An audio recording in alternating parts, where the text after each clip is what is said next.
আপনার সামনে ভালো সাজারও আমার কোনো দরকার নাই।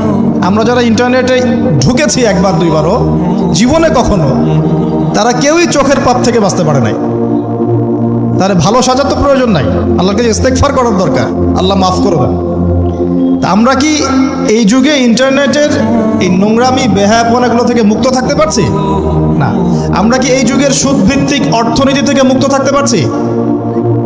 আমাদের যুব সমাজ কি এই যে টিকটক বলেন, পাবজি বলেন, ফ্রি ফায়ার বলেন, মাদক বলেন, কিশোর গ্যাং বলেন, এগুলোর ফেতনা থেকে তারা কি মুক্ত?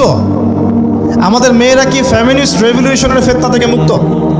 আমাদের মেয়েরা কি বেপরদামির ফেতনা থেকে মুক্ত? যুবক যুবতীরা কি হারাম অ্যাফেয়ার্সের ফেতনা থেকে মুক্ত? পরিবারগুলো কি পারিবারিক কলহ থেকে মুক্ত? আমাদের সন্তানরা কি ফেতনা থেকে মুক্ত? আমাদের প্রত্যেকটা খাবার কি বিশুদ্ধ, পরিশুদ্ধ না করাপ্টেড? আমাদের বিশ্বের পুরো পলিটিক্যাল সিস্টেমটা কি আল্লাহ পাকের আইন দ্বারা চলছে? আমাদের পুরো মুসলিম উম্মার প্রত্যেকটা জাতি আজকে কি কুফফারদের নির্যাতনের ফেতনা থেকে মুক্ত? তো আমরা যদি এই ফেতনাগুলো থেকে মুক্ত হতে না পারি, কিভাবে দাজ্জালের ফেতনা থেকে আমরা বাঁচতে পারি?